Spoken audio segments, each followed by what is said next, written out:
पर मन की गति इसी प्रकृति की तरफ इंद्रियों को लेकर विचरने की है। यदि उपासक भगवत कृपा का आश्रय लेकर अंतःकरण की गति को आराध्य देव की तरफ कर दे तो बहुत शीघ्र उसे परमानंद का अनुभव हो जाए।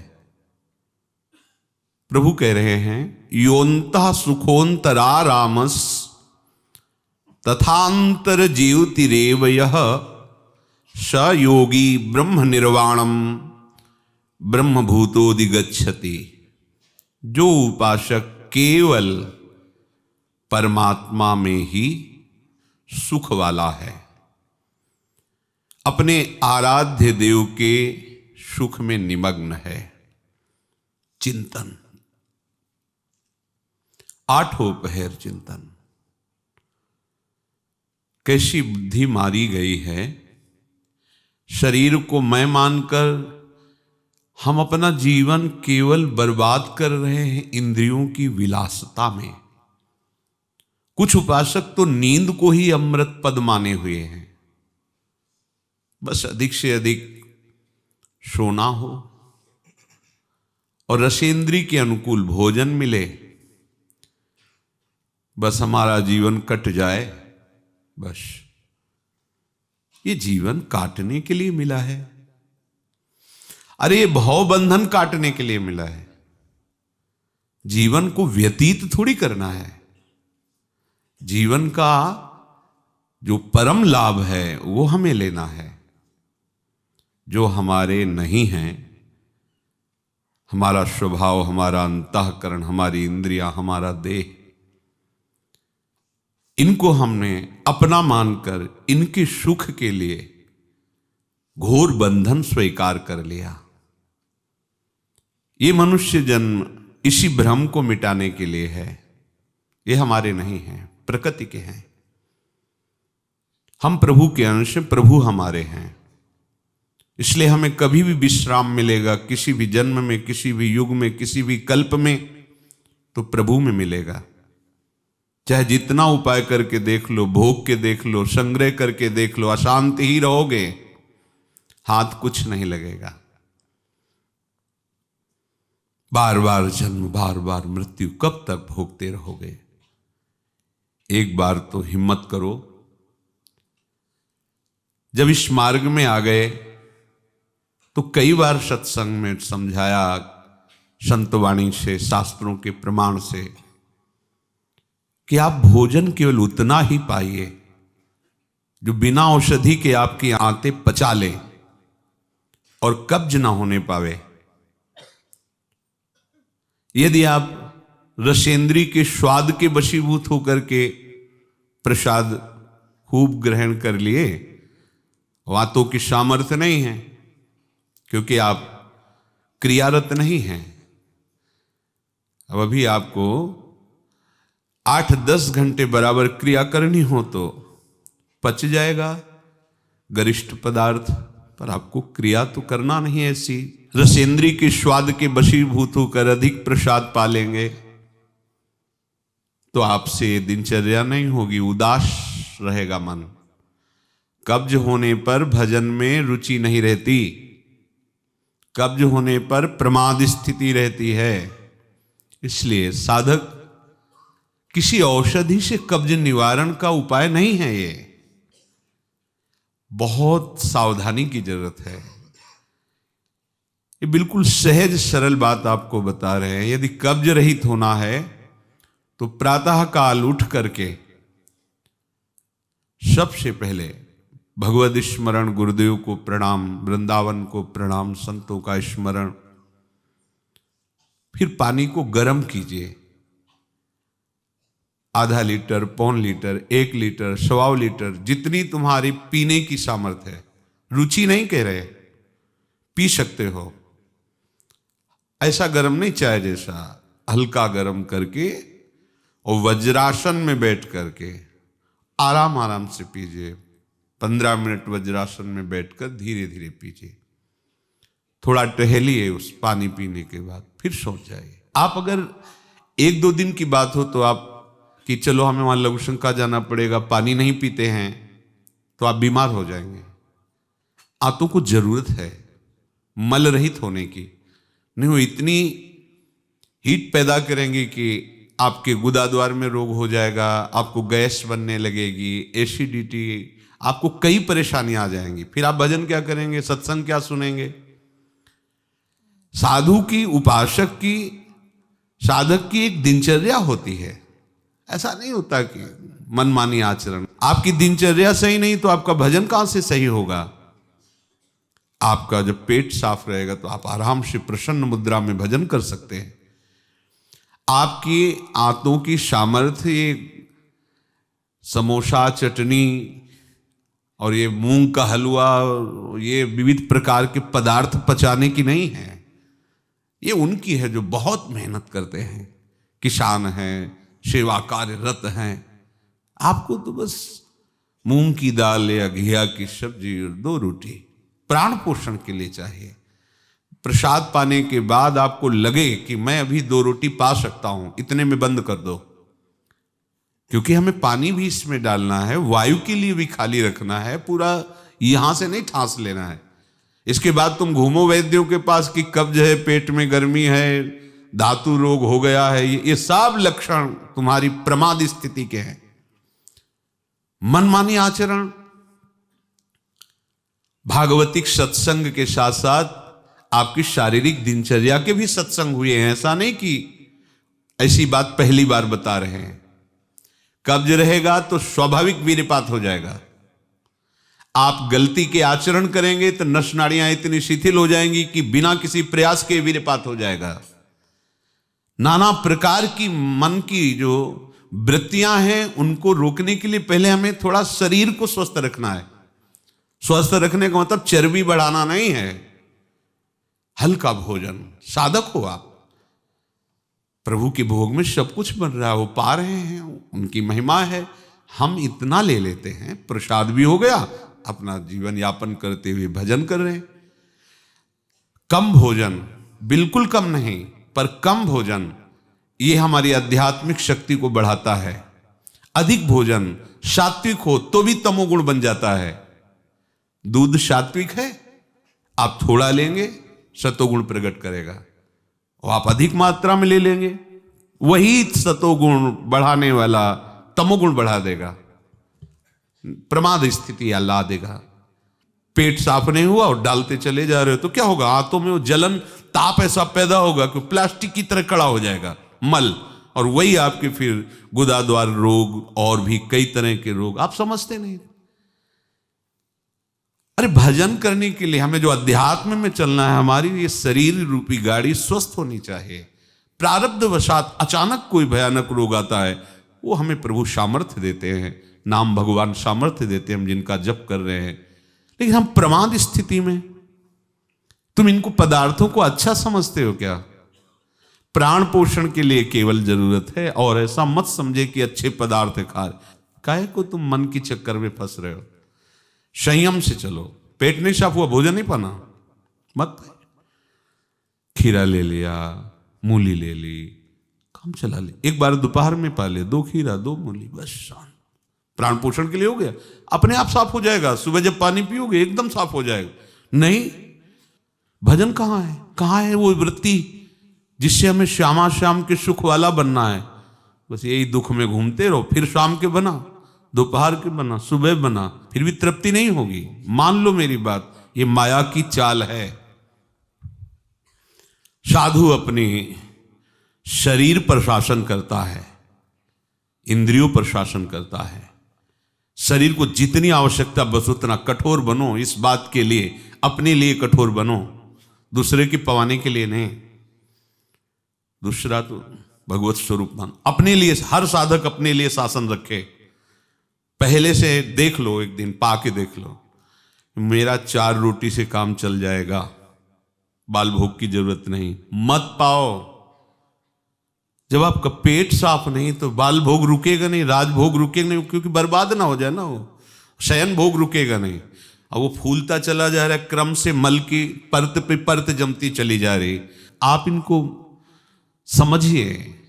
अभी आप परमार्थ के मार्ग में चले हो, आपको बहुत जरूरी शरीर को हल्का और स्वस्थ रखना, नहीं आपसे भजन नहीं हो पाएगा। ये एक दिन का विषय नहीं कि आप सत्संग में आके बैठ गए हो गया। आपको नित्य सत्संग करना है, आपको नित्य वाणी पाठ करना है, आपको नित्य भजन करना है।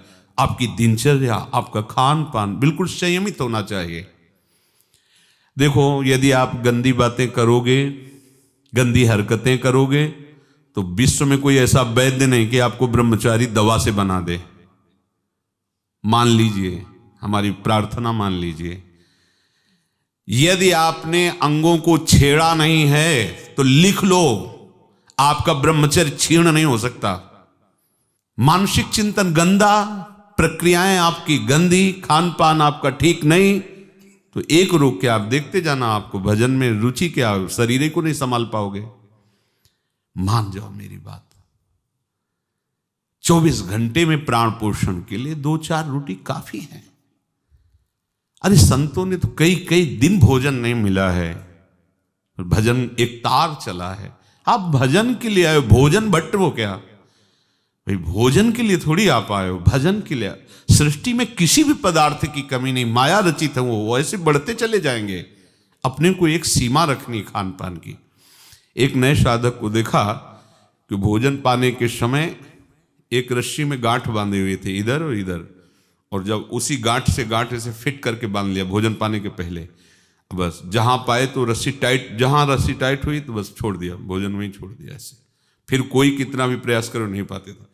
ये बाहर है, आंतरिक जितेंद्रियता की बात नहीं, इसकी जरूरत नहीं रस्सी की पेट में बांधने की, पर अच्छा लगा। प्रारंभिक स्थिति में ठीक है कि हाँ जहां टाइट होगा तुम खोल, मतलब बंद कर देंगे, तो उससे पहले ही देख लो कि हमें इतना पाना। ये जहर है और ये जीवन है, दोनों बात समझो। अधिक पौष्टिक पदार्थ आपको ब्रह्मचर्य नहीं रहने देगा। अधिक पौष्टिक पदार्थ आपकी आंतें खराब हो जाएंगी, पच नहीं पाएगा, क्योंकि आपसे सेवा नहीं होती। अगर 8-10 घंटे पसीना वाली सेवा हो कि फावड़ा चल रहा है, आप हल जोत रहे हैं, बड़ी मेहनत कर रहे हैं, दौड़ भाग हो रही, चलता रहेगा, आप पाइए पच जाएगा। अब आपको सेवाएं हैं नहीं, आप मनमानी रसेंद्री की तृप्ति के लिए, ये शरीर तो पांच भौतिक ही है ना। उचित आहार कितनी बार समझाएं। जैसे भोजन आवश्यक है वैसे ही जल आवश्यक है, उतना वायु। ये पेट बना हुआ एक थैली है, तुम नहीं हो पेट, तुम नहीं हो रसेंद्री, तुम नहीं हो भोक्ता। काहे को मूर्खतावश ये जो शरीर रूपी गाड़ी मिली इसको नष्ट कर रहे हो और अपनी यात्रा को रोक रहे हो। इसका एक सिद्धांत है, एक हिस्सा अन्न, एक हिस्सा पानी और आधा हिस्सा वायु के लिए रहने दीजिए। ऐसे रखा जाता है, तभी आप देखना ऊर्जा शक्ति आपकी बढ़ेगी, भजन की वृत्ति बनेगी आपकी। अब यहां चारों हिस्सा में अन्न भरा हुआ है और ऊपर से पानी, रुचि नहीं है पीने की, क्योंकि वो अंदर ऐसा जहर बनता चला जा रहा है। जल जब जाता है तो लघुशंका के द्वारा बहुत से ऐसे पदार्थ है जो हमारे शरीर को हानि करने वाले, उनको निकालता है जल। मल की आंतों में जाकर मलाशय में वो मल को गीला करके निकालने की चेष्टा करता है। अब हम भजन को तो देख नहीं रहे हो, भोजन को देख रहे हैं। इस समय ये प्रार्थना मान लीजिए, आपका जीवन स्वस्थ होना चाहिए। अचानक कोई असाध्य रोग आता है तो भगवान सामर्थ्य देते हैं, पर आप खुद अपना नाश कर रहे हैं। अधिक भोजन करने वाला, स्थूल प्राण वाला, चंचल मन वाला कभी भजन में नहीं रुचि हो सकती। सूक्ष्म भोजन वाला, सूक्ष्म प्राण वाला, सूक्ष्म मन वाला भजन करता है। मान लीजिए आप लोग पता नहीं इतने भोजन के पीछे क्यों पड़े हैं। आपके पेट में कब्ज है, 2 दिन उपवास रहे, नहीं पाना है भाई, नहीं जगह है, पानी अपने आप साफ हो जाएगा। नहीं, भोजन तीनों टाइम डालना है। ऐसी कोई औषधि बनी है क्या कि आप कुपथ्य करते रहो, मनमानी आचरण करते रहो, आप ठीक हो जाओ? अगर बाई चांस किसी को ऐसा कब्ज है तो बताया है आपको, ये वर्षों सेवन की हुई औषधि। जब कभी ऐसा लगा तो छोटी हर 1 चम्मच और 1 चम्मच इसबगोल की भूसी उसमें मिला लीजिए। शाम के 200 ग्राम 250 ग्राम गुनगुना दूध से ले लीजिए। ये ऐसी है कि आपको बार बार परेशान नहीं करेगी, पर ये धीरे से आपके कब्ज को, क्रम को नष्ट कर देगी। जो अंदर बना हुआ कब्ज है वो धीरे धीरे कई दिनों तक बराबर लेते रहिए। पकवान, गरिष्ठ पदार्थ ये उपासक के लिए वैसे ही अनुकूल नहीं, भले कब्ज ना होती तो भी अनुकूल नहीं। आप मूंग का हलवा पाएंगे, आप बादाम पिस्ता पड़े हुए पदार्थ पाएंगे, आप भजन करेंगे कैसे? मतलब क्या केवल रसेंद्री की तृप्ति ही हमारा उद्देश्य है क्या? कैसे तुम्हें ये बात अच्छी लगती है कि हमें पदार्थ भरपेट पाने? अरे हमें भरपेट भजन करना है। अब वो तो देखने को नहीं मिलती वो बात जो पुराने साधकों में एक जलन होती है, एक ताप होता है भगवत प्राप्ति के लिए। हर समय भजन के लिए व्याकुल रहता है, उपाय करता रहता है, नई नई युक्तियां सोचता है भजन के लिए। और हम नई नई युक्तियां सोचते हैं भोजन के लिए। आज ये कब तक खाते रहोगे? शरीर को कब तक पोषित करते रहोगे? मरेगा, नष्ट होगा। जिस काम के लिए है वो काम बना लो। ये तुम्हारा शरीर नहीं है, तुम शरीर नहीं हो, ये नष्ट होगा, मान लीजिए। आप यदि गलत क्रिया नहीं कर रहे हैं और आपका पेट साफ है तो विश्वास मानो, ये ब्रह्मचर्य वो चीज नहीं कि स्वाभाविक नष्ट होती जाए। जिनको ये है कि होती है, तो यदि 8 दिन में आपने नष्ट किया है और अब आप रोकना चाहते हैं तो वर्षों आप नहीं रोक सकते। वो 8 दिन 10 दिन के अंतर्गत नष्ट होगा, स्वाभाविक नष्ट होगा। अगर आप छेड़ेंगे नहीं तो धीरे धीरे अंतराय बनता चला जाएगा, एक दिन आप ब्रह्मचारी हो जाएंगे। अगर आप कोई ऐसी गलत क्रिया करते हैं, गलत आहार करते हैं, तो ही ऐसा है। नहीं, ये कोई ऐसी नहीं कि स्वाभाविक प्रवाहित होता रहे, ऐसा नहीं। ये आपकी गलती का परिणाम है। आपने बहुत ही गलत कार्य किए, अपने ऊपर गलत किया, इसीलिए आपकी ये दुर्दशा है कि आपकी धातु जाते। ये धातु रोग जानते हो किनको होते हैं? विषयी पुरुष को, पामरों को, जो नीच प्रकृति से नीच क्रियाएं करते हैं। ऐसे ये धातु कोई ऐसी चीज थोड़ी कि स्वाभाविक निकल जाती है, ऐसा नहीं है। एक मनोवाह नाड़ी है अंदर। भीष्म पितामह जी परम ब्रह्मचारी हैं, वो वर्णन करते हैं। अगर उसको ताप नहीं पहुंचा मनोवाह नाड़ी को तो वीरपात हो ही नहीं सकता। ये तभी पात होता है जब उसका ताप की 2 प्रक्रियाएं, पहला चिंतन, दूसरी क्रिया। अगर आपने कामाशक्त होकर चिंतन किया तो कामाग्नि मनोवाह नाड़ी को ताप से युक्त कर देगी। अब वो क्रिया हो ना हो, वो आपका नष्ट हो जाएगा। आपने कोई क्रिया की तो नष्ट हो जाएगा, नहीं कोई सवाल ही नहीं उठता। ये नई नई अवस्था के बच्चे धातु रोग से ग्रसित हो रहे हैं, कमर दर्द कर रही है, आंखों में कम दिखने लगा है, ये परेशानियां वो परेशानियां। इसका कारण आप हैं। आप देखिए ना, इस विषय पर कोई चर्चा नहीं करना चाहता, ना सुनना चाहता है। केवल पशुवत आचरण के लिए छूट मिल जाए बस। सावधान रहिए, ये जीवन खिलवाड़ नहीं, चाहे आप गृहस्थ हो चाहे विरक्त हो। ये जो ब्रह्मचर्य है ये आपको अच्छा गृहस्थ बनाएगा, ये ब्रह्मचर्य आपको अच्छा उपासक बनाएगा। अगर आप इसको यूं ही छीण करते रहे, चाहे गृहस्थ हो या विरक्त हो, तो आप किसी काम के नहीं रह जाएंगे। ध्यान रखना, किसी काम के नहीं रहे। कुछ दिनों के बाद आपके शरीर में जगह जगह पीड़ाएं होने लगेंगी, चिंतन आपका सामर्थ्यशाली नहीं रह जाएगा, स्मृति शक्ति आपकी लोप होने लगेगी, और जिसे आज की भाषा में डिप्रेशन कहते हैं उसके शिकार हो जाओगे। देख लेना, आप देख लेना, मान लेना। ब्रह्मचर्य ऐसी सामर्थ्यशाली, एक बार श्लोक बोलो कंठस्थ हो जाएगा। अगर शरीर स्वस्थ है, कोई अन्य औषधियां या अन्य इस तरह के विकारात्मक पदार्थ अंदर नहीं जाते, और ब्रह्मचारी तो एक बार पूरी बात बोल लो, चाहे जब सुन लेना हो, जीवन में सुनाई दे देगी। आपको स्मृति नहीं, प्रभु की स्मृति नहीं, आपको अपनी दिनचर्या की स्मृति नहीं। साधक का दर्शन मात्र सुख प्रदान करता है। कैसा स्वरूप होता जा रहा है, कैसी आपकी भावना बनती जा रही, कैसी आपकी दिनचर्या होती जा रही। कभी लौट कर देखो ना अपने जीवन में। सबसे प्रार्थना है, केवल प्राण पोषण के लिए ही भोजन है, स्वाद के लिए नहीं है। ये इंद्रियों के विषयों में मत फंसो। कुछ दिन तो आप ऐसा करके देखो। अब ऐसा भी नहीं कि हट करके आप शरीर को नष्ट करने वाला चेष्टा शुरू कर दो, वही हम आधी रोटी पाएंगे या ऐसा नहीं, तो कई दिन चलेगा। युक्ताहार विहार से उचित भोजन करो। कई बार कहा है, शरीर को यदि कमजोरी महसूस हो रही तो दूध ले लिया, नहीं महसूस हो रही तो हाथ जोड़ दिया। नहीं आवश्यकता नहीं, जब होगी तो ले लेंगे, घर ही तो है ना। आवश्यकता है फल ले लीजिए, नहीं आवश्यकता है नहीं डालेंगे शरीर में। फल क्यों डालें? जरूरत नहीं तो हम क्यों डालें? हम जितनी आवश्यकता उतना भोजन पाया, नहीं तो राधे श्याम और पाइए आप। हमारा एक बार से काम चल जाता, भोजन से नहीं पाना 3 बार बाल भोग राज भोग, सब क्यों आप इस पे परेशान हो रहे? ऐसी ये दिनचर्या आप लोगों की कोई भी हो ठीक नहीं है। आप भगवदाकार वृत्ति नहीं कर पाएंगे। वृत्तियां तो वही, चाहे शरीर में लगा लो चाहे प्रभु में लगा लो।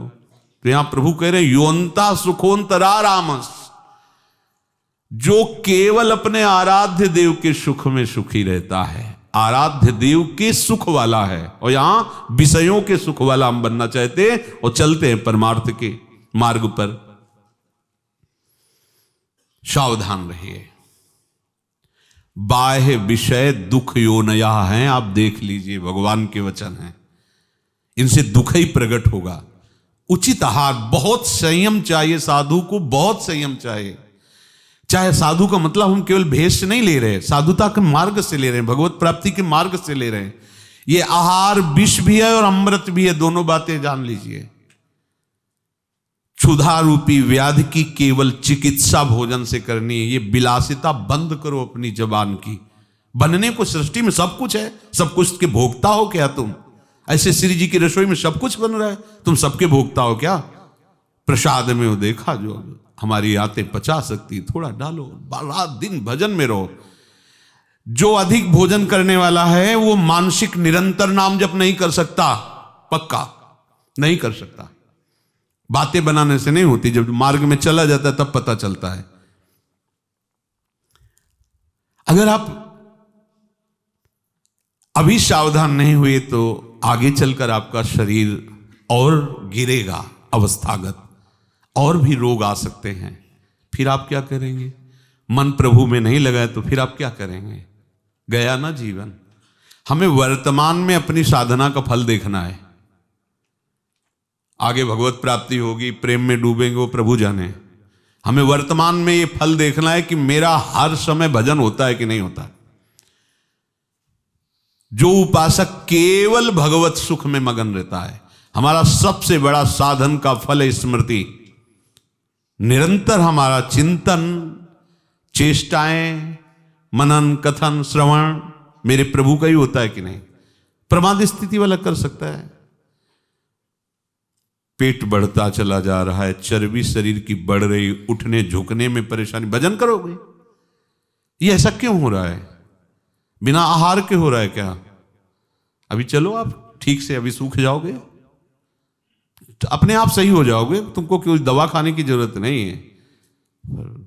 आपका तप बढ़ेगा, आपकी पवित्रता बढ़ेगी, आपका तेज बढ़ेगा, आपका भजन बढ़ेगा। अल्पाहार करो, शांत प्रसन्न रहोगे। देखो ना, जब पेट साफ हो और शरीर स्वस्थ हो, शांत एकदम, मन बुद्धि एकदम सतोगुण में स्थित है, आनंद आ रहा है।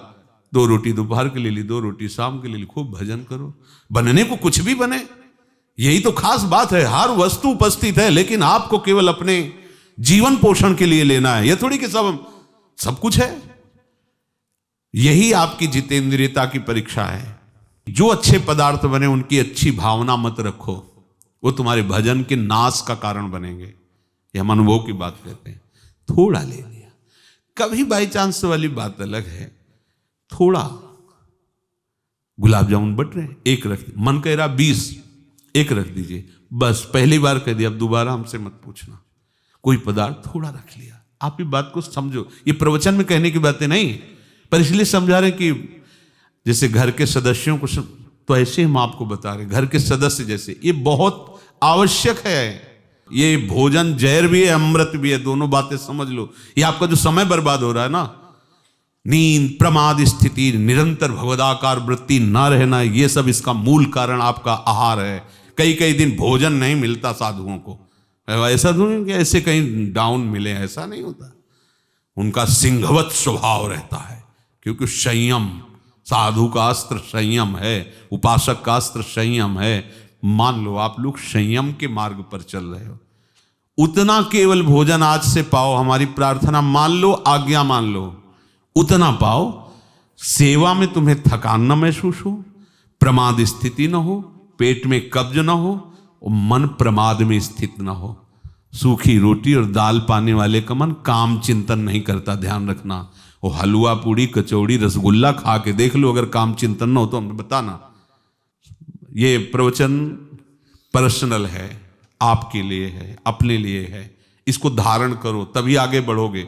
आप खान पान अपना ठीक नहीं रखेंगे तो साधना आपकी नहीं बनेगी, आप निराश हो जाएंगे भगवत मार्ग से। और प्रमाद स्थिति जरूर आ जाएगी अच्छे पदार्थ पाने वाले को। आप चैन से सो नहीं सकते, इंद्रियां आपको सोने नहीं देंगी। थोड़ा सा तो आप इस बात को समझिए, आप किस मार्ग के पथिक हैं। आप अच्छे अच्छे पदार्थ पाएंगे और चैन से सो जाएंगे, ऐसा कैसे हो सकता है? इंद्रियां बहुत बलवान, बलवान इंद्री ग्रामो विद्वानमपि कर सती, बड़े बड़े ज्ञानियों और विद्वानों को भी भ्रष्ट कर दे वो इंद्रियां, प्रमथन स्वभाव वाली। वो आप रसगुल्ला और हलवा खा करके सोचते हैं कि हम अपनी इंद्रियों पर विजय प्राप्त कर लेंगे। कभी थोड़ा प्रसाद रूप अलग बात है। हमारा मन बुद्धि केवल आराध्य देव में रमण करे। आंतरा रामा, अपने आराध्य। एक दिन कहा था इसी श्लोक की व्याख्या में कि यदि हमारा चित्त प्रभु में रमण कर रहा है तो मृत्यु की ताकत नहीं कि हमें दुख पहुंचा सके। अगर हमारे गले में नाम विराजमान है, नाम चल रहा है, तो भगवान का अमोघ बाण भी नहीं काट पाया गले को। उसी प्रसंग में एक दिन चर्चा उसी में हुई थी कि भगवान का अमोघ बाण इसीलिए रावण को नहीं मार पा रहा था क्योंकि रावण के हृदय में जानकी जी का चिंतन था। तो कुछ उपासकों ने बाहर हमसे प्रश्न किया था कि प्रायः लीला सुनने में यही आता है कि विभीषण जी ने बताया कि नाभि में अमृत है और इसी का मुख्य कारण है कि आप बार बार भुजाएं और शीश काट रहे हैं पर रावण मर नहीं रहा है, आप नाभि में अमृत। तो भगवान का उसी दिन के वचन थे कि भगवान का बाण अमोघ है, अमृत पी हुई देवताओं को एक क्षण में नष्ट कर सकता है। कोई भी ऐसा सामने नहीं जो भगवान का बाण नष्ट कर सके। उसमें प्रधान कारण था कि रावण सिया जी का निरंतर चिंतन करता था। भगवान ने शीश काटी, भुजाएं काटी, पर हृदय में बाण नहीं मारा। तो हमसे प्रश्न हुआ था कि ये बात कहाँ लिखी हुई है। तो अब बचपन से शास्त्रों का स्वाध्याय हुआ तो 20 वर्ष पहले अध्यात्म रामायण, वाल्मीकि रामायण, इन ग्रंथों का स्वाध्याय हुआ था नैष्ठिक ब्रह्मचर्य के समय। तो उस समय की हमारी स्मृति थी कि मैंने कहीं पढ़ा है। तो रामचरितमानस में गया, देखा तो युद्ध का, उस समय युद्ध के क्षेत्र, आप लोग भी थे नहीं, उसमें प्रसंग आया। हमने कहा हमें है याद कि हमने कहीं पढ़ा है। फिर किसी साधक ने चयन करके कि ये देखो इसमें लिखा है। तो ये इसलिए कि कभी कुछ भी जैसे बोल रहे हैं तो हो सकता है हम तुम्हें प्रमाण न दे सके कि कहाँ पढ़ा है। कुछ यहाँ पढ़ा है और कुछ यहाँ पढ़ा है प्रमाणित ही, अगर मान लोगे तो आगे प्रमाण मिल जाएगा। तो आप लोगों ने कहा था कि ये बाहर जो प्रश्न खड़ा हो सकता है उसका उत्तर, तो हमका अध्यात्म रामायण, वाल्मीकि रामायण या रामायण कहीं है पर मुझे पता नहीं है क्योंकि अभी इतना समय नहीं है कि हम कुछ और चिंतन करें।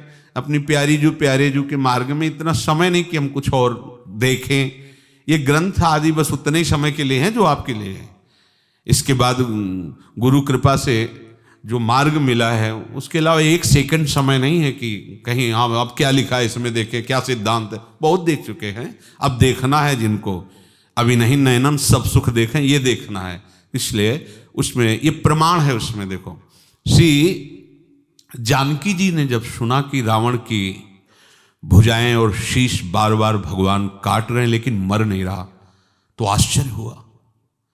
भगवान के बाण के द्वारा कटने पर भी मृत्यु नहीं, बहुत उदास थी। तो त्रिजटा जी भगवान की परम भक्ता थी और बहुत ज्ञानी थी। तो भगवत प्रेरणा से जानकी जी की उदासी को जान करके उन्होंने पूछा आप क्लेशित क्यों हो रहे हैं, जानकी जी से कहा। तो उन्होंने कहा कि बार बार सिर कट रहे हैं और भुजा कट रही रावण की, लेकिन वो मर नहीं रहा। इस बात से मेरे हृदय में बड़ा त्रास हो रहा है, क्या मैं कभी रघुनाथ जी से नहीं मिल पाऊंगी?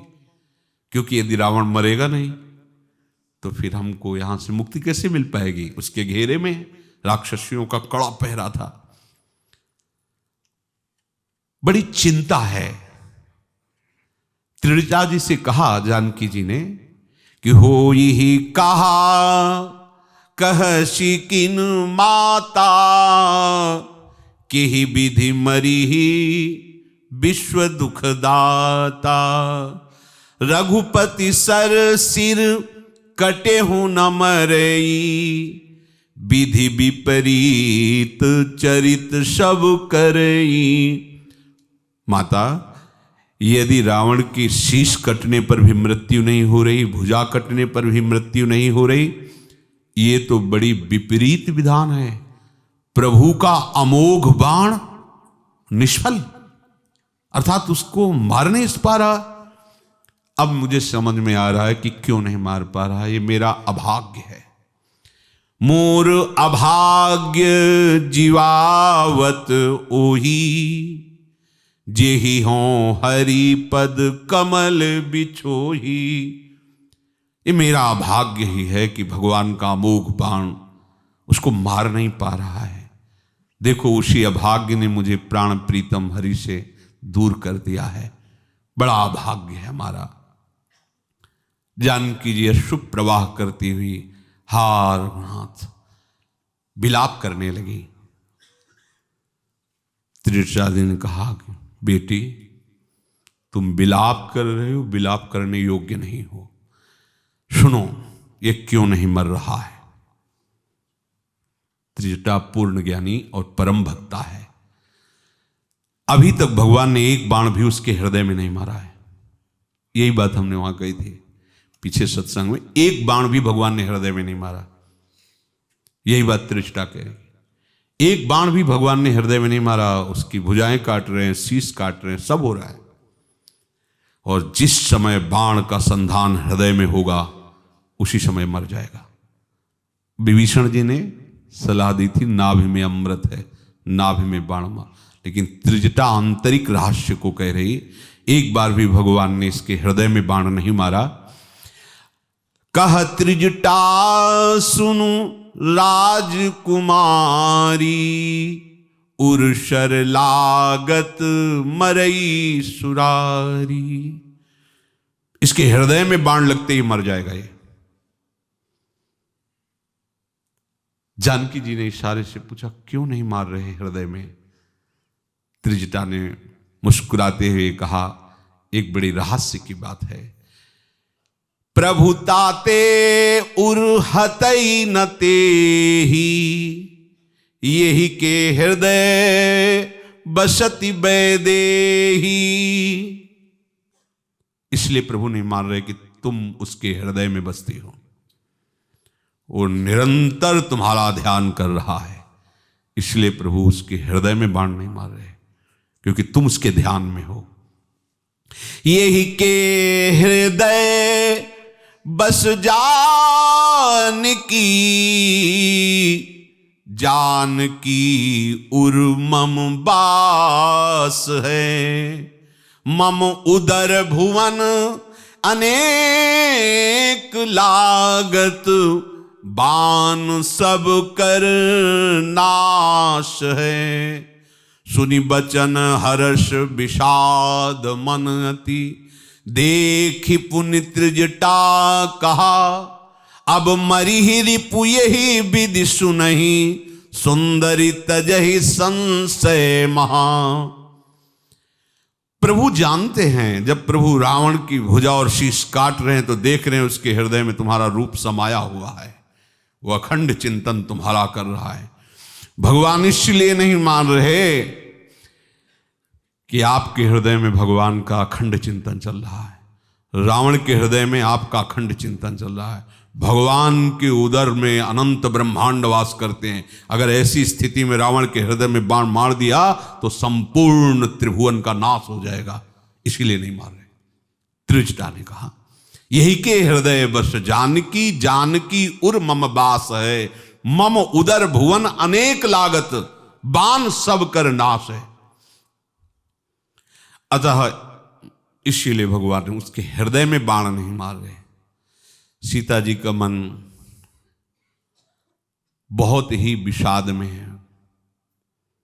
अब कैसे मरेगा? फिर मरेगा कैसे?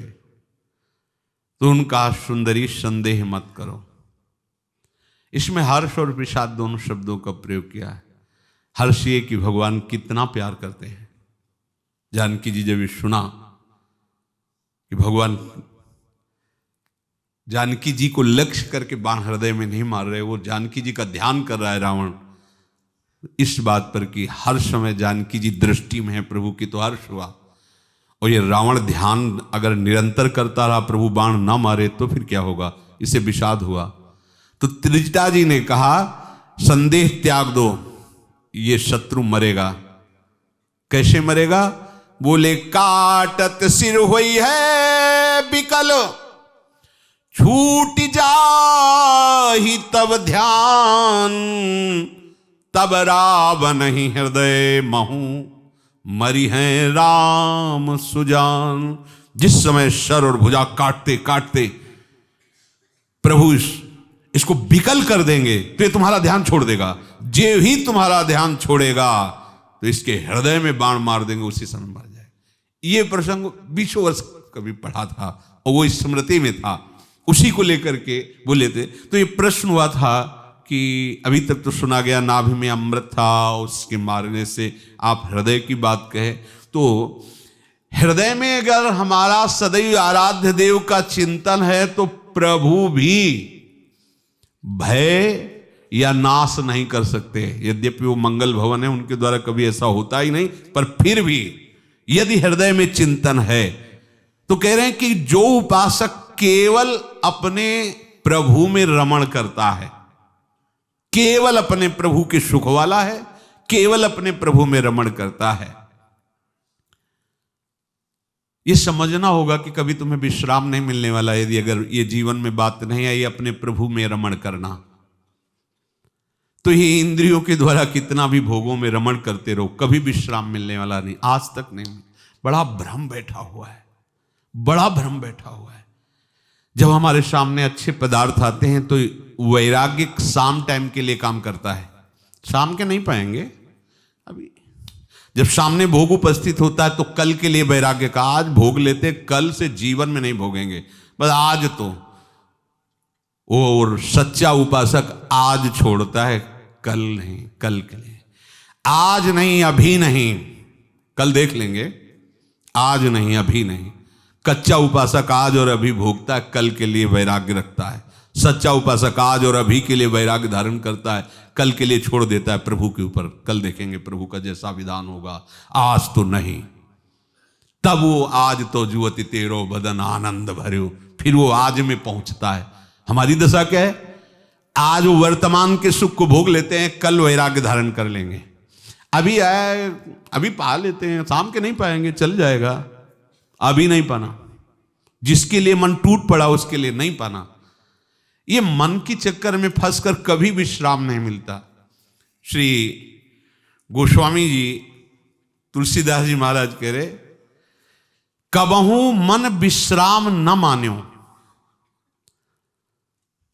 रात दिन ये भोगों में भोगने पर भी ये विश्राम नहीं मानता। इसके भ्रम को मिटा दीजिए, ये बड़ा भारी भ्रम है। ये खा लें, ये देख लें, ये सूंघ लें, ये छू लें और ये भोग लें, फिर भजन हो जाएगा। ये भ्रम हटा दीजिए।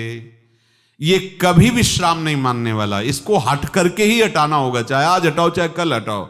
कल हमारे हाथ में नहीं, आज अभी इसी क्षण हम सुधार करें। राधा राधा राधा श्री जी का चिंतन करते हुए हमारी ये गलती पहली मिटनी चाहिए कि आज अभी वर्तमान में आए हुए सुख को भोग लेते हैं, कल देखेंगे। ये साधक का लक्षण नहीं है। साधक वर्तमान में अपने आराध्य देव के सुख वाला होता है, विषय वाला नहीं। और ये हमें सलाह बहुत गलत देते हैं मन, इंद्रियां, कि कल छोड़ देंगे, आज तो पा लेते हैं, आज तो भोग लेते हैं, आज तो देख लेते हैं। इसी का सुधार करना है, आज का सुधार करना है।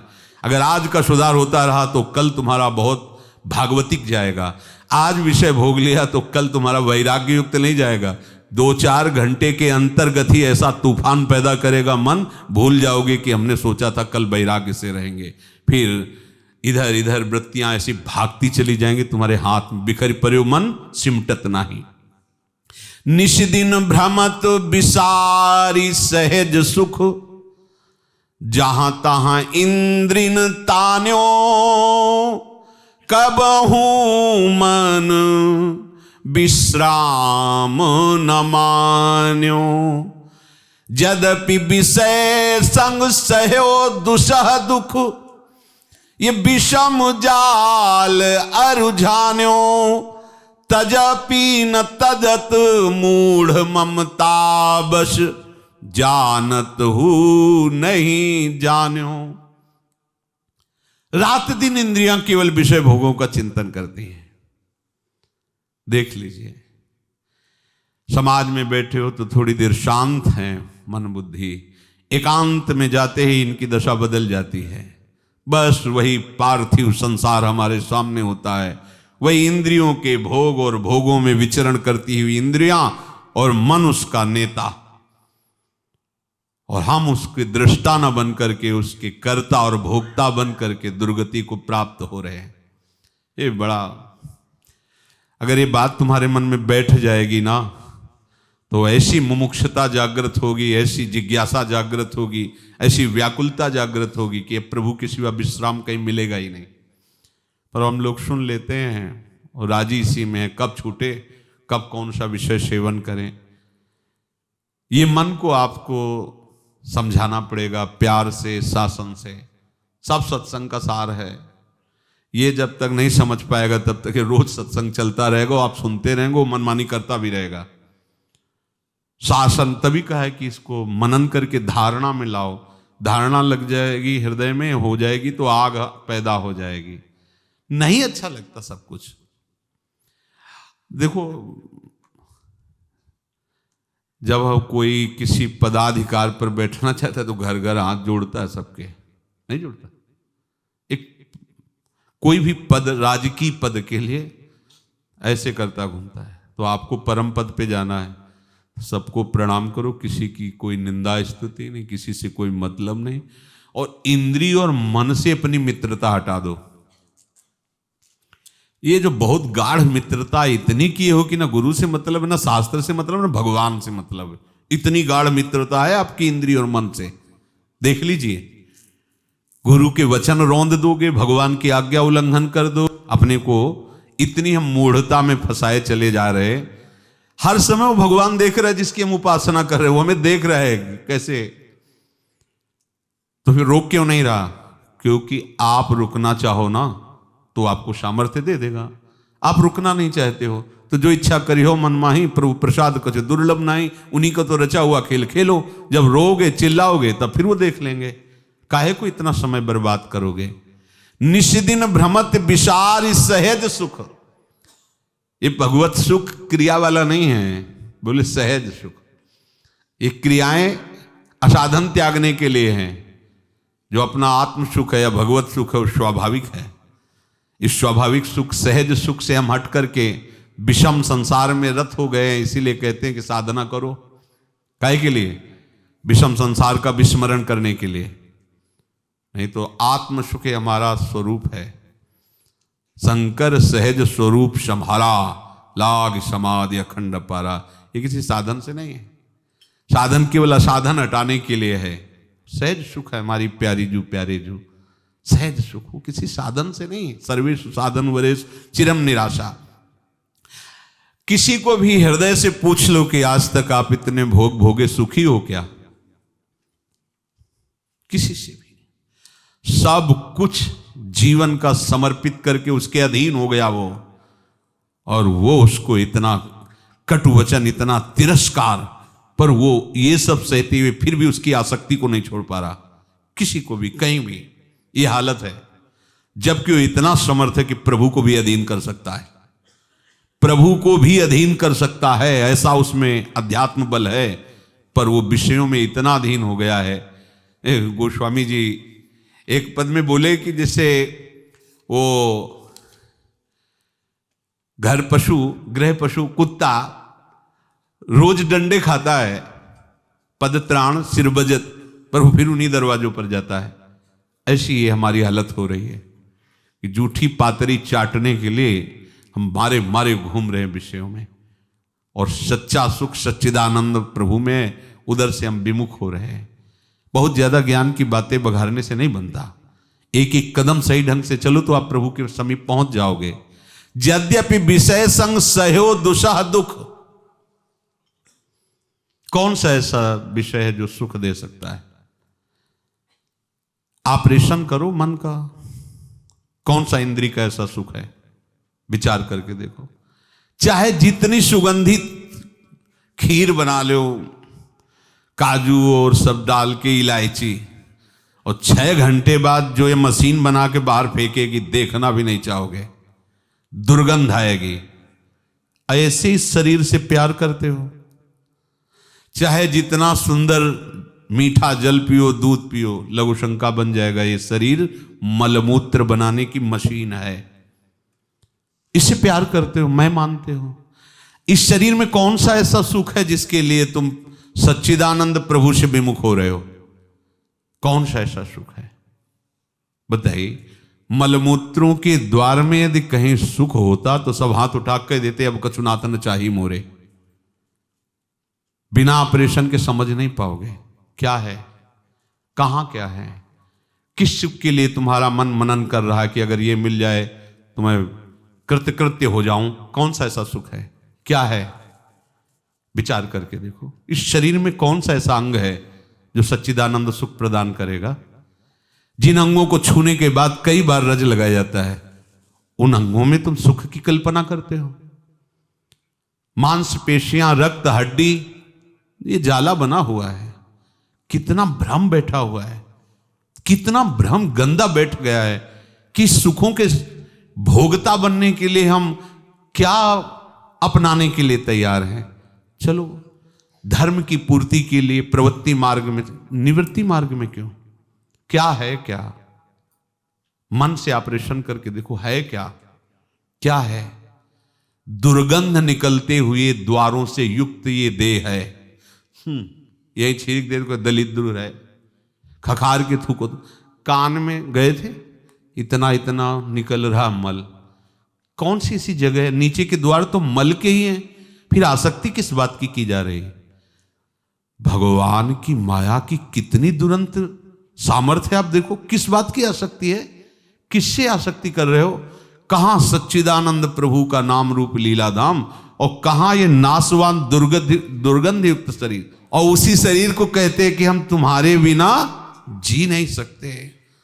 हाँ, जन्म जन्म तक भगवान के लिए नहीं कहते कि नाथ में जन्म जन्म तक आपका, हाँ, यत्र यत्र मम जन्म कर्म के नहीं बोले, जन्म जन्म तक हम साथ।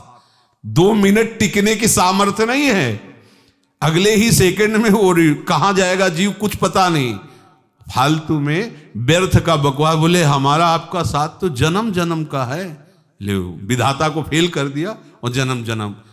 सावधान रहो, ये माया की चाल है। हम बिल्कुल एकदम सहज भाषा में आपको बोल रहे हैं, श्लोकों से, संस्कृत से और पदों से एकदम सहज भाषा में आपको बता रहे हैं अपने घर वाली बातें। किस में आसक्त हो रहे हो? कौन सा ऐसा द्वार इस शरीर में है जो आपको सुख प्रदान कर सकता है? कौन सी ऐसी वृत्ति तुमने पाल रखी है जो आपको प्रभु से विमुख कर रही? क्या है? सब उपासक उपासिका गृहस्थ विरक्त बैठो, क्या है? क्या? एक केवल मन का विलास, मन का विलास। कबहू मन विश्राम न मानो। कभी ये विश्राम माना किसी भोग से? कब तक इसके पीछे दौड़ते रहोगे? एक बार इसकी खिलाफत कर लो, एक बार इससे हटो और शास्त्र और गुरु की आज्ञा में चल के देखो, अमृत पद तुम्हारे हाथ में है, दूर नहीं है। बोले मूढ़तावश जानता हुआ भी नहीं जान पा रहा, तदपि न तजत मूढ़ ममतावश जानत हो नहीं जान्यो।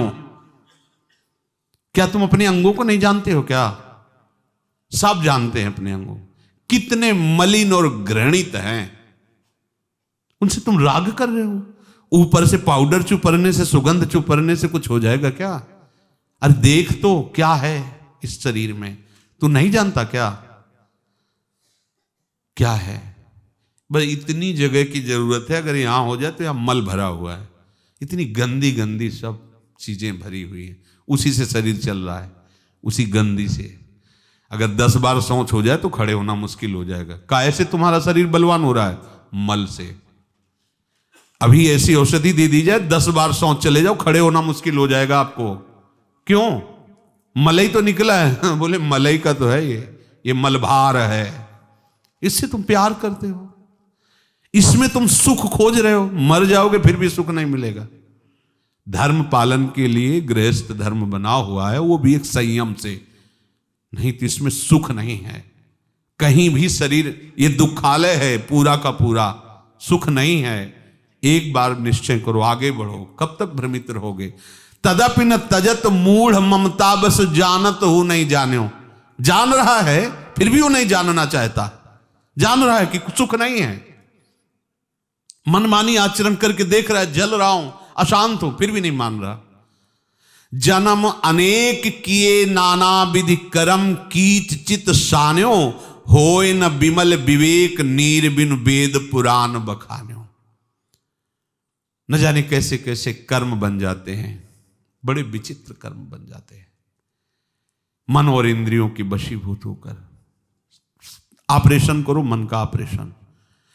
किस शरीर को देखकर क्यों लुभायमान हो रहा है? मांसपेशियों के सिवा और कुछ है क्या? परस्पर आकर्षण क्यों कर रहे हो? मन से, बुद्धि से, इंद्रियों से क्या खास बात है? कौन सा ऐसा अंग है, कौन सी ऐसी शरीर की बनावट है जो महासुखदायी है? क्या है? साधक हो, संत हो, उपासक हो, इसका मन से ऑपरेशन करो। क्या है? एकांत में मनन चिंतन गलत कर, किस बात के लिए? आप देखो, ऑपरेशन करके तो देखो, किस बात के लिए? कौन सी ऐसी निधि है, कौन सा ऐसा सुख है जिसके लिए तुम सच्चिदानंद प्रभु और अपनी प्राण प्यारी प्रियाजू के नाम रूप को छोड़कर उसका चिंतन कर रहे हो? किसके लिए? बोले विवेक ना होने के कारण ये दुर्दशा हो रही। तो ये बात आप नहीं कह सकते क्योंकि आपको सत्संग मिल रहा है।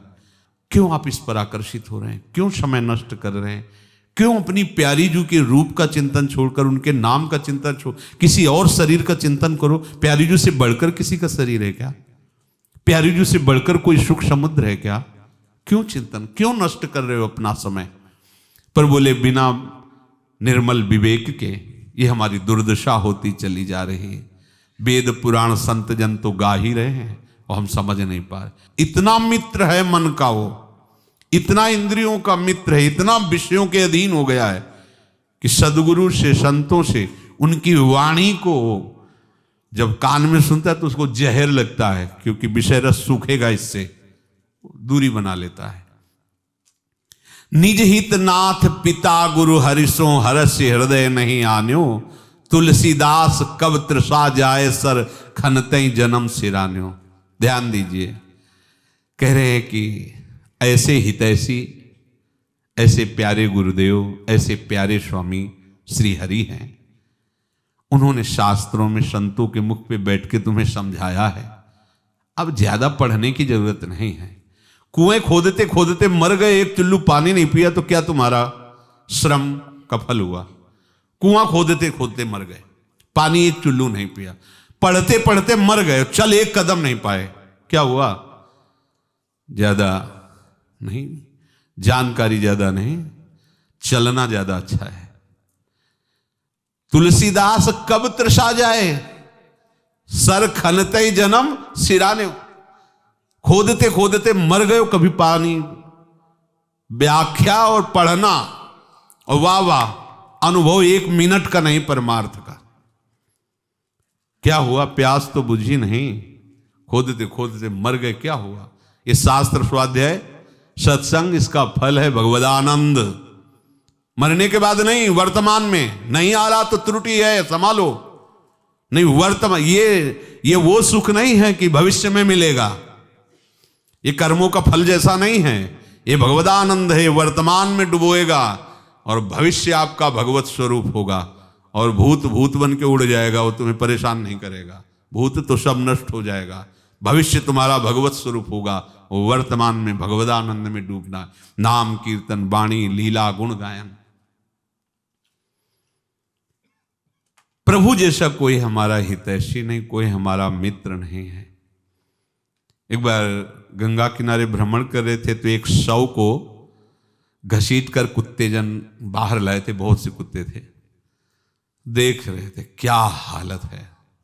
ये वही शरीर है जिसको इतना सजाया गया, बार बार मन को दिखा रहे थे कि देख देख, ये वही शरीर है, वही अंग है जिनके स्मरण में, जिनके संयोग में महासुख का अनुभव करने की लालसा से जीव अपने जन्म को हार जाता है। सावधान, ये गति है इस शरीर की। अरे प्रत्यक्ष देखते हो, जला दिया जाता है। वही तुम्हारा शरीर है। शरीरों के आकर्षण से बच जाओ तो बहुत जल्दी परमानंद की प्राप्ति होगी। ये आकर्षण से हटो, कुछ नहीं है, कुछ नहीं। मांस पेशियों की हड्डी पर बनावट है, ऊपर से चमड़े का लेप है, अंदर बदबूदार सब भरा हुआ है, कुछ नहीं है। केवल माया ने भ्रम पैदा कर दिया है। शरीर और शरीर के द्वारों में हमें सुखानुभूति, केवल भ्रम, केवल अविद्या, केवल मोह। और ये साधारण नहीं, बड़े बड़े के ऊपर भी इसका प्रभाव बनता है माया का। अगर प्रभाव नहीं तो वो केवल हरि चरण आश्रित, हरि चिंतन परायण है, तभी बच सकता है, अन्यथा नहीं। तो एकमात्र प्रभु के रमण में ही सुख का अनुभव करने वाला और एकमात्र केवल अपने प्रभु के ही ज्ञान वाला। हमारी जानकारी का विषय श्यामा श्याम है, बस सब जानकारी धीरे धीरे शांत हो जानी चाहिए। हमारी जानकारी बस श्यामा श्याम, नख शिखलो अंग अंग माधुरी, बस उन्हीं का चिंतन, उन्हीं का दुलार, उन्हीं में हमारा चित्त निरंतर रमण कर रहा है।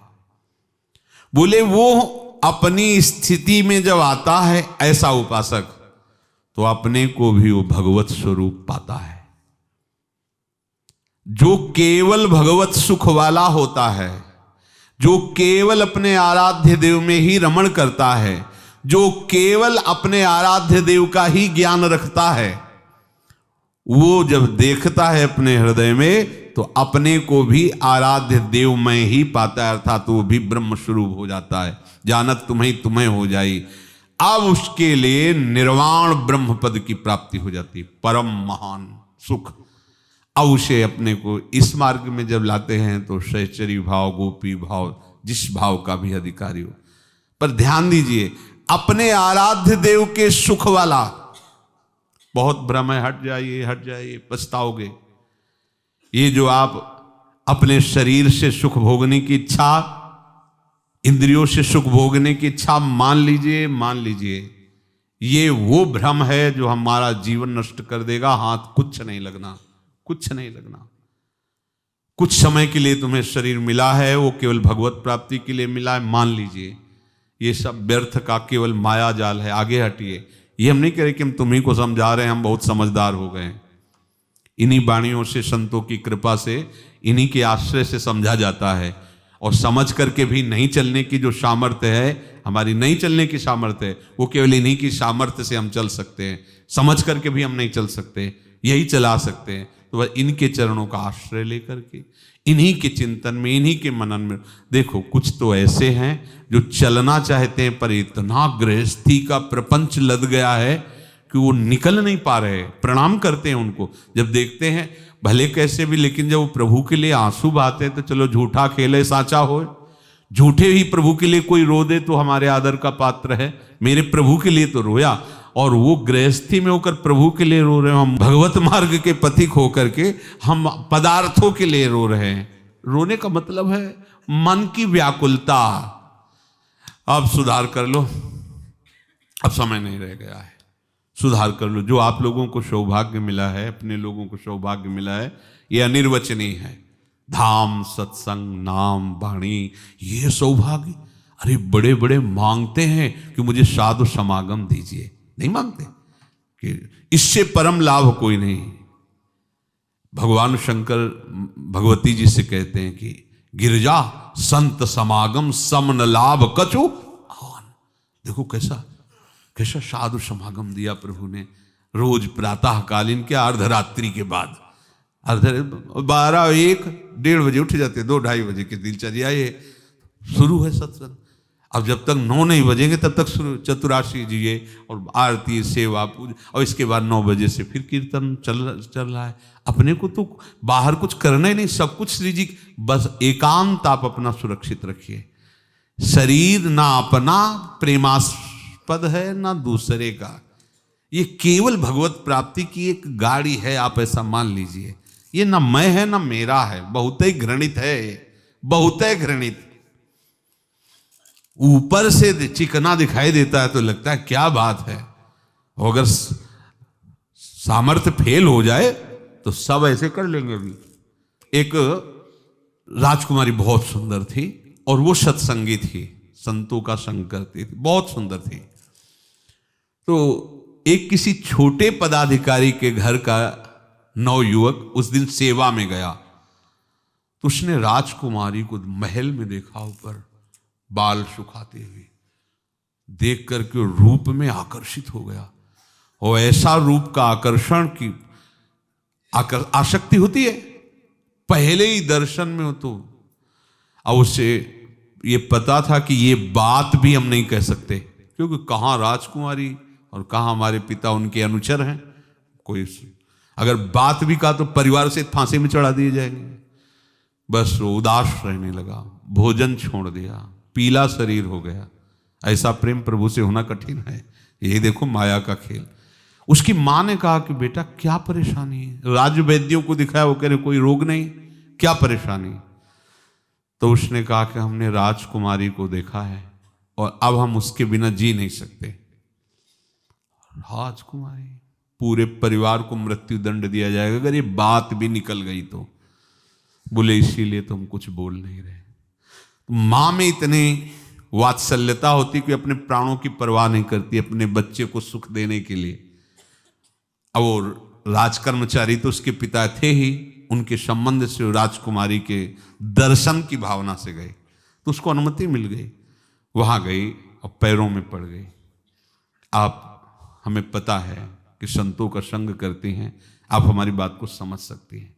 हमारे हृदय में इतना वात्सल्य है कि मैं जानती हूं आप चाहोगी तो अभी मृत्युदंड दे सकती हो, पर हम अपने बच्चे की प्रियता आपके सामने रखती, वो आपको देख करके ऐसी हालत में, अच्छा तो आपको परेशान नहीं होनी, हम उसको समय देंगे मिलने का। सत्संगी जो होते हैं ना, वो बहुत किसी बात को सीरियस नहीं लेते, ऐसे लौकिक। उनका उससे कहो कि 8वें दिन मिलेंगी राजकुमारी और खाओ पियो, जाओ बोल दो जाके। अरे वो ऐसी बात मां बोल रही तो कोई झूठ थोड़ी है। वो प्रसन्न हो गया और उसी दिन से उसने जैसे जमाल गोटा आदि है ना, पाना सौंच 7-8 दिन में, और सब भरवा के स्वर्ण के मटकों में रख दिया। मक्खियां भिन भिना रही हूं अपना सा। बुला उसको, बुलाया, ये राजकुमारी, मक्खियां सब दुर्गंध उसी कमरे में। बोले आप ही हो जो छत में? हाँ। तो सुंदरता, वो स्वस्थता, वो चमक, बोले इन घड़ों में है, इन घड़ों में भरी है, देख लो। स्वर्ण के चमकते हुए घड़े खोला, ऐसे दुर्गंध, वो तो दुर्गंध थी। बोले यही चमक रहा था अंदर से। बोलो तुम्हारी आसक्ति है? बोले क्षमा कीजिए। बोले जाओ, खत्म आसक्ति। केवल मलयुक्त शरीर की चिकनाहट में हम अपने सच्चिदानंद प्रभु को छोड़ देते हैं, गुरु को छोड़ देते हैं, धर्म मार्ग को छोड़ देते हैं। और ये माया ऐसी नहीं कि आज सुन लिया और अब आप जान गए कि मलमूत्र का भांड शरीर है, मलमूत्र के द्वारों में कोई सुख नहीं है, यही आप दूसरे को बोलोगे हो और आसक्ति वही होगी।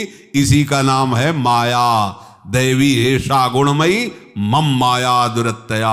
अगर बच सकते हो तो माँ में वे प्रपद्यन्ते माया में ताम तरन। हर समय नाम जप करो, वाणी गायन करो, परस्पर जल्दी देखो नहीं किसी को। जैसे आप अपने को समझो कि बहुत जितेंद्रिय, हमने तो समझ लिया सत्संग से, और ऐसे ही गर्दन, तुम्हारी सामर्थ्य नहीं कि तुम बिना फंसे निकल जाओ, वृत्ति फंस जाएगी। जो चाहे आपन कल्याणा, सुजस सुमति शुभगति शुभ नाना, सो पर नारी लीलार गोसाई, तजौ चौथी के चंद की नाई। यदि अपना कल्याण चाहते हो, मंगल चाहते हो, तो ये आंख उठा के इधर उधर देखना बंद कर दो। देखो ये दर्शन इतना आकर्षण पैदा करता है कि बुद्धि काम नहीं करती। भगवान परशुराम जी की माता रेणुका जी नाम था शायद, जमदग्नि जी की प्रिया रेणुका जी और भगवान परशुराम जिनके पुत्र बने, उस संध्या का जल लेने के लिए गई हुई थी। और सरिता में, नदी में गंधर्व अप्सराजन केली कर रहे थे। तो गंधर्वों को देख करके, उस केली को देखकर अच्छा लगा। केवल ऐसा नहीं कि कामाशक्त हो गई या विकार, अच्छा लगा ऐसे केवल देखती रही। और एकदम कि महर्षि तो संध्या में बैठे और हम जल लेने, तुरंत जल लेकर, उनका विलंब कैसे हुआ? हाथ जोड़ा और कहा, गंधर्व अप्सरा की केली हो रही थी, वो देखने लगे। अच्छा, एक ब्रह्म ऋषि की पत्नी होकर तुमको पर पुरुष और स्त्री की केली देखना अच्छा लगा। पुत्र और भी बैठे थे, उनसे कहा काट दो इनका गला। उनकी सामर्थ्य कैसे, मां का गला कैसे काटते हैं, सर झुका के बैठे रहे। इतने में भगवान परशुराम जी पधारे। वो हर समय शिव प्रसाद फरसा लिए रहते थे। प्रणाम किया, उनका बेटा मां और भाइयों का गला काट दो। एक क्षण भी नहीं रुके और काट दिया। बोले वरदान मांगो, मैं प्रसन्न। बोले मां और भाई सब जीवित हो जाओ, उनको ये स्मृति ही न रहे कि मैंने उनका गला काटा था। जी, अब आप समझो, इतने बड़े महात्मा को इस बात में केवल गुस्सा है कि तुम देखा कैसे। और अगर देखने के इतना बड़ा आकर्षण कि इतनी बड़ी महामहिम भगवान परशुराम जी की माता को अच्छा लगा देखना, हम लोग क्या है? हम लोग क्या है? जिनके गर्भ में भगवान अवतार ले रहे हैं परशुराम जी, उन माता को देखना अच्छा लगा। ऐसा नहीं कि कामासक्त हो गई या विकार, देखना अच्छा लगा। कुछ सेकेंड विलंब हो गया। ये माया भगवती ऐसे नहीं। नेत्र संभाल के रखो, रसेंद्री संभाल के रखो, हर समय नाम जप करते रहो, डरते रहो, ये जीवन प्रभु से दूर ना हो जाए। कोई तुम्हारा साथी नहीं। ऐसी ऐसी दुर्गतियां हैं कि त्राहिमाम बोल दोगे, सह नहीं पाओगे। इतना भयानक कष्ट संसार में है। एक बार अवसर मिला, निकल चलो। ये मनोरंजन के लिए नहीं है समय। वही हम एक दूसरे से हंस रहे, खेल रहे, बात कर रहे, मनोरंजन का समय नहीं। उदासीनति रही गुसाई, हर समय अंदर से उदास रहो। कैसे प्रभु को प्राप्त करूं, कैसे निरंतर भजन चले। कोई भी विषय हमारा चिंतन का विषय न बने, कोई भी विषय चिंतन का विषय न बने। तो बहुत सहज सरल भाषा में आज का जैसे सत्संग, खान पान से लेकर, इसको आप मनन करो और आचरण में उतारो। वो वैसे ही चलो जैसे हम प्रार्थना कर रहे, तो आपको खुद अनुभव होने लगेगा कि आपका मन भजन में लगने लगा है, नींद कम होने लगी, संयम से चल रहे, आपको आनंद मिलने लगेगा। अगर आप संयम से नहीं है, खूब ऐसे सब मनमानी आचरण, तो भगवद आनंद नहीं मिलेगा। फिर आप निकलते चले जाएंगे विषयों की तरफ, मनमानी आचरण। क्या जीवन? सोचो, खान पान तो भगवान अन्य जीवों को भी दे रहे हैं। खान पान वस्त्र भोजन तो पापियों को भी दे रहे हैं जो बिल्कुल भगवत विमुख। क्या इतने जीवन का लक्ष्य है? अरे हम भगवत मार्ग के पथिक हैं, हमें ये ध्यान रखना है। हमारा लक्ष्य भगवत पार्षद पद है, प्रियाजू की सहचरी बनना है, तो हमें सावधान होकर चलना है। समय हमारा व्यर्थ नष्ट नहीं होना चाहिए। ये सुधार लो। ये खान पान पर पहली दृष्टि खान पान पे डालो। हर साधक सावधान और आगे बढ़ो श्री जी की तरफ। श्री राधा वल्लभ लाल।